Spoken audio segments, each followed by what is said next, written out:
અમારે ભાઈ નગરપાલિકા થઈ ગઈ પણ કચરો ગયો ને. હા તો જય દ્વારકાધીશ મિત્રો, સ્વાગત છે તમારું આજના આપણા નવા વ્લોગમાં. તમે આજે અમે રાત્રે જે કરશું ને તમને બતાવશું, તો વ્લોગમાં બન્યા રહેજો, ઠીક છે? જો અહીંયા ધમભાઈ આવી ગયા છે. હાલ ધમ આપણે શું કરવાનું છે? બ્લોગ બનાવવાનો જે કરીને તમને બતાવવાનું છે. ટેગ બનાવી દો. હા, જો આ પુલ છે એનો, શેત્રુંજીનો પુલ. જો તમે ખાલી આજે અહીંયા આવી ગયા છે અમે શૂટ કરવા. કેટલું રાતનું મસ્ત લોકેશન છે અને આજે ઠંડી પણ બહુ જ છે, એટલે આજે પુલે જ રહેવાના છે અને કે આગળ આમ ફરવા બરવા જવાનું નથી, એટલે તમને બતાવશું અમે પુલે જે કરશું નહીં, ઠીક છે? તો બન્યા રહેજો વિડીયોમાં. હાલ તમે તાપ કરો છે ને? હા ચાલો કરો તાપ. હાલ ગોતો કા કઈ જો ધમભાઈ હળગાવે છે, તાપ કરે છે, કાગળિયા ગોતી હોય છે આમથી. જો આજ ઠંડી બહુ છે ને એટલે તાપ કરવો પડે છે. ફળક છે પોપડ્યું, પોપડી ગયું છે ને આમથી કાગળિયા ગોતી આવે છે. ધમભાઈ જો તાપવા મળ્યા છે હવે, અને આપણે હવે તાપીને અહીંથી બેસું ઘડીક અને પછી જાઉં પુલ ઉપર અને ત્યાં બતાવું છું તમને રાતનું લોકેશન અને ગાડીની અવર જવર. તો બન્યા રહેજો વિડીયોમાં. જો તાપ પણ હળગવા મળ્યો તો એના ફોન આવી ગયો. હા ઘરે ફોન આવી ગયો છે, ક્યાં રખડાવીએ કેમ? હારું હાલ પછી બનાવી દે. અત્યારે બ્લોગ બનાવું છું પછી બનાવી દો. હા સંદામામાં છે અહીંયા,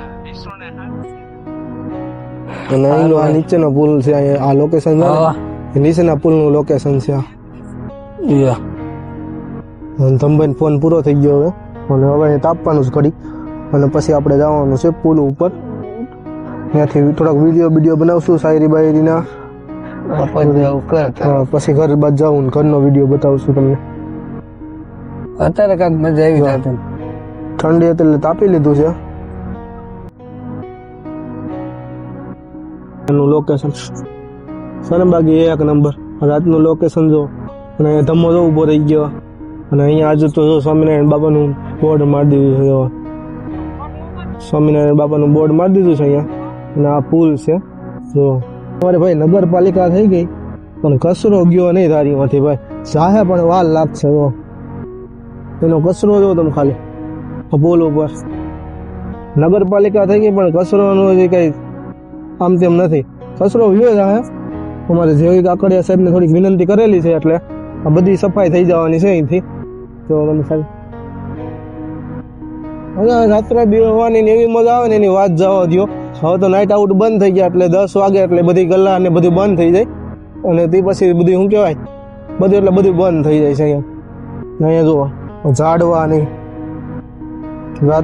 રાત્રે કોઈ અહીંયા હાલતું નથી, બધા અહીંયા રોડ ઉપર જ હાલીને જાય છે. હાલવાનું કેળો મૂક્યો છે સાઈડમાં પણ કોઈ હાલતું નથી અહીંયા. જેવી કાકડિયા સાહેબને આપણે વિનંતી કરેલી છે, બહુ સારું કામ કરે છે અમારા ધારી માટે.